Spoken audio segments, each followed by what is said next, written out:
Hey guys, all right, so of course you know what time it is. We are still in our series of getting started with our DAW, giving you some basic tools and fundamentals to get you started in whatever DAW you are using. In this video, we are going to talk about buses. Buses are very powerful tools that you can use to really help you organize your session and do some things in mixing. So that is what we're going to take a look at. But first, let's take a look at the intro. Cue the intro. Do it now. Alexa, open the studio.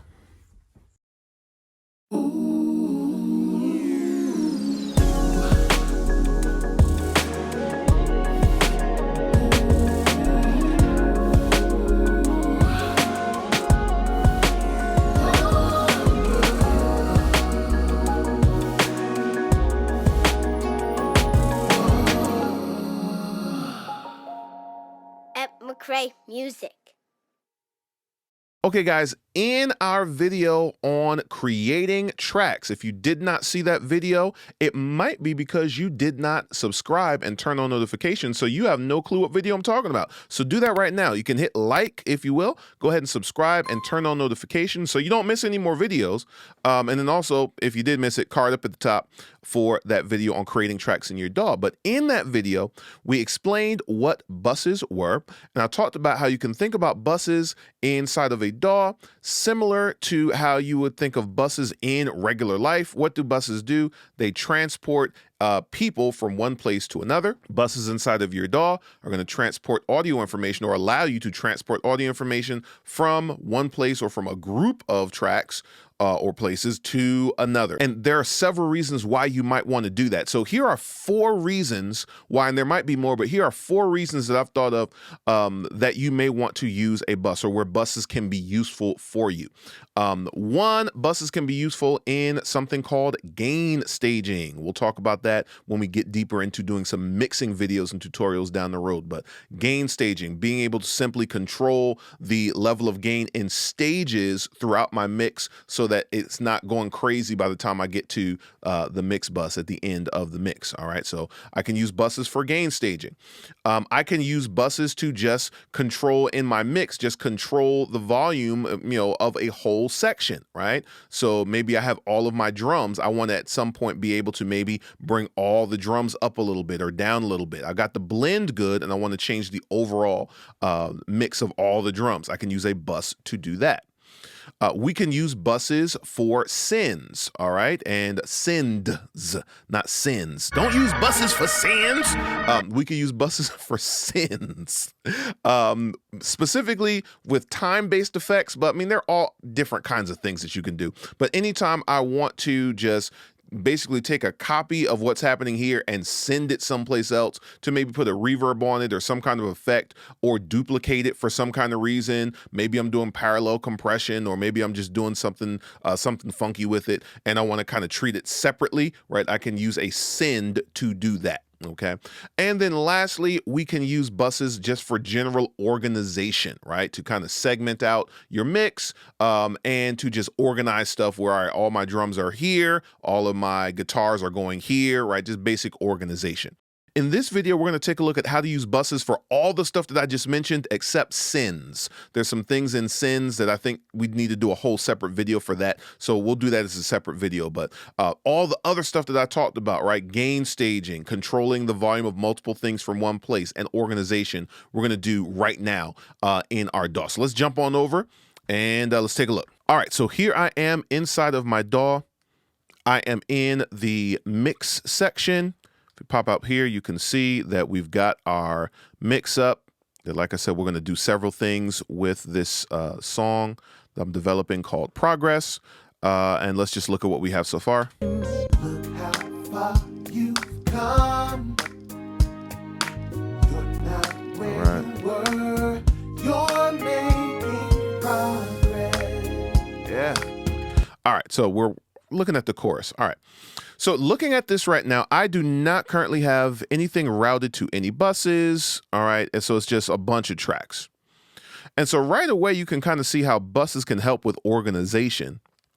We can also use color coding to help with organization, which I'm going to do as well, so that I have things breaking up different groups of tracks, okay? Now I am inside of my mix template, card up in the top if you want to get a better view of my mix template.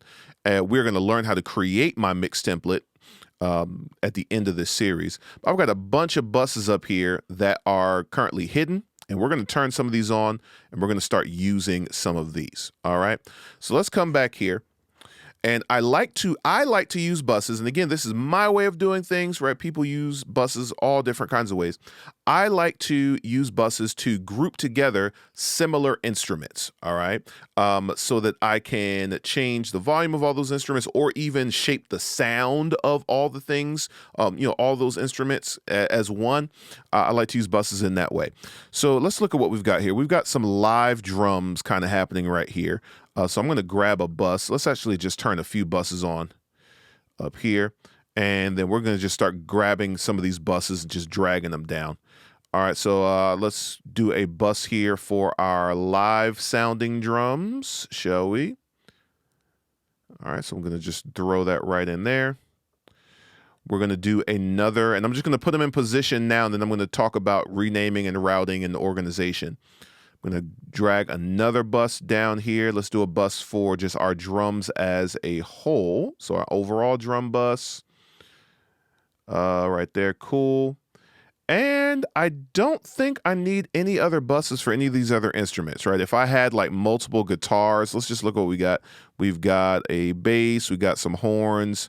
I don't really have anything else. I mean, I don't really have anything else. If I had multiple synths or multiple guitars or multiple horns or separate string sections, I would probably do buses for those, but I don't. So we're going to stop right there. Then we have some vocals over here. And so I've got some color vocals, what I call color vocals here. So I'm going to go ahead and grab a bus specifically for those.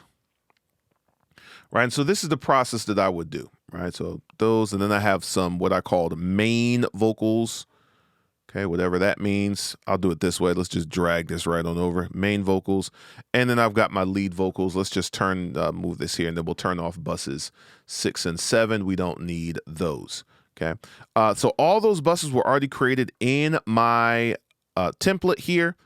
Again, make sure you go back and watch the video on how to create a track if you need to know how to create buses from scratch. Okay.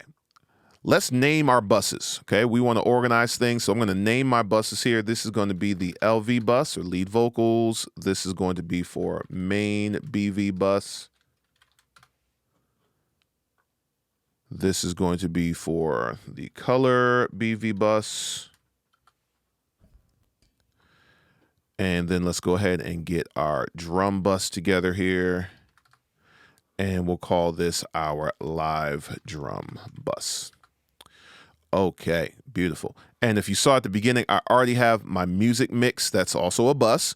All the music is going to ultimately go there. And then I have my vocal mix. That's also a bus. All the vocals are going to go there. And then I have my overall mix bus, which is a bus, and everything is going to feed into that.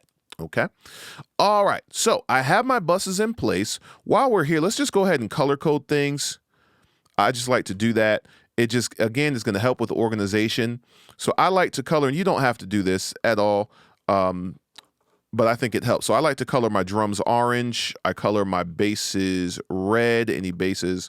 I color strings and horns yellow, some kind of yellow color. And then everything else like synths and keys and all that kind of stuff, I color green. And then vocals, background vocals, I like to color some kind of like bluish or teal color. So we'll just go with this darker blue for those.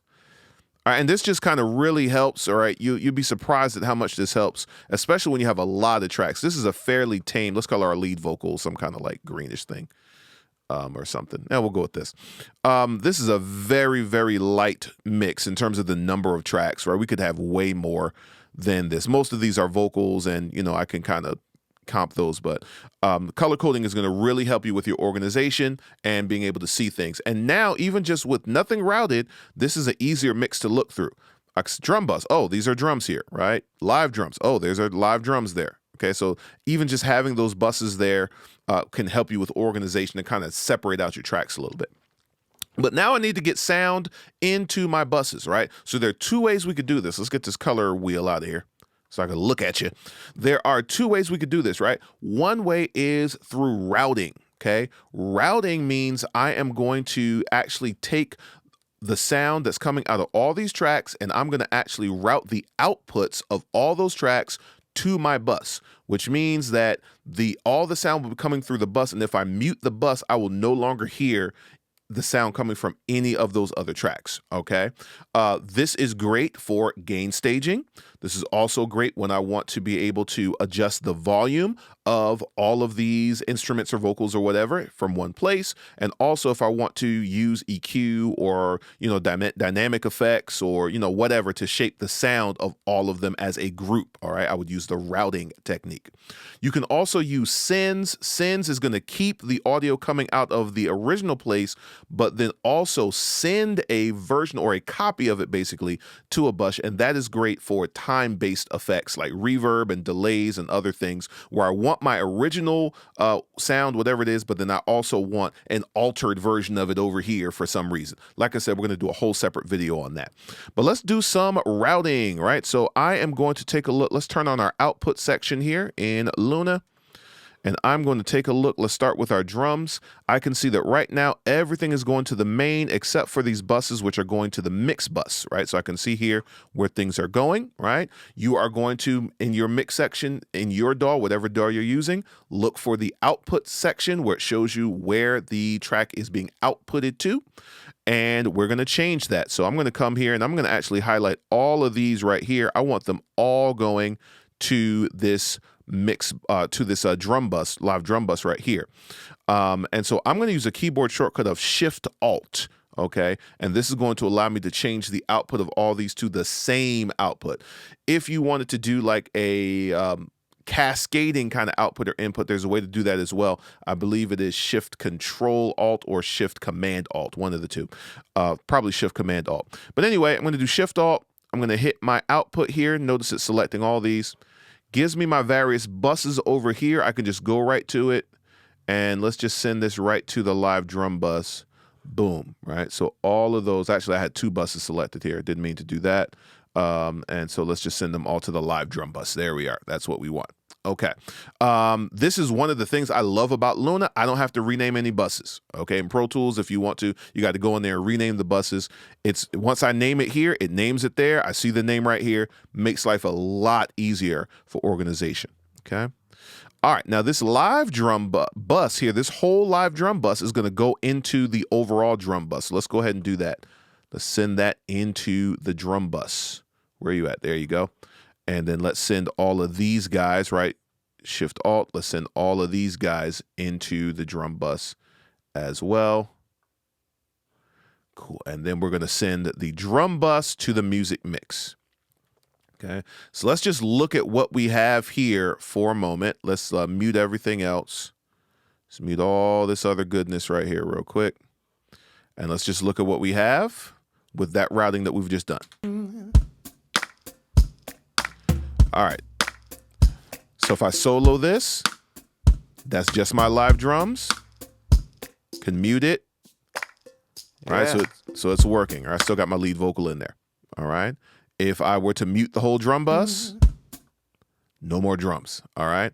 So now all the outputs of those tracks, those channels are going into this bus. Let's go ahead and do the same thing for all these guys here. Let's get all of our other instruments. Again, I don't have any other buses here. All these guys are going to go into the music mix. Boom. Let's send all of these color vocals. These are all going to go into our color BV bus. Let's send the color BV bus to the vocal mix. All right, and you're just going to repeat this process for all of the different buses that you have until everything is going where it's supposed to be going to. Let's go into the vocal mix as well. And then let's do our lead vocal bus, and we're done here. Let's get the lead vocal bus. Boom. And then this is going to the vocal mix also. Okay, so everything is routed the way that it should be. Let's check it out from the top down, right? So all my music should be coming out of the music bus now. Let's check it out.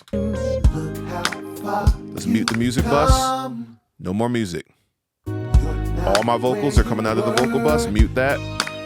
No more vocals. If I want to pull all the music down, just pull that fader down. Take the time today. Want to pull all the vocals down or up. Say, look how far Cool. I've come. This is working great. How about these individual buses? Let's take a look and see. Look how All right, there's my main vocals. you're not where you were.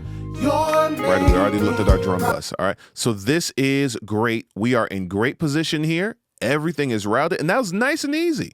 Nice and easy. So again, this is a fairly simple session here. You can have a very complex session with many more tracks, but buses, as you can see, very easy for us to route using this method. All right, guys, so I hope that helped you learn the benefits of routing through buses and just using buses in general. We used buses here for routing for gain staging, also for just controlling the volume overall of a section of channels. Also, I didn't do it here, but I could start throwing EQs or compressors or other things on these buses to control and set up the sound of that group of tracks. And then we also use them and we're able to do some organization with that as well. So hope this has been helpful to you. Leave comments in the comment section. Leave questions. If you have questions about buses and things like that, feel free to leave those there. Share with me, how are you using buses inside of your session? I always love to hear from you and we can learn from each other. All right. In our next video, we're going to continue with buses, but I'm going to show you how we can use buses to do sends. All right. So I'm looking forward to that. I will see you guys next time. Everybody take care. Peace.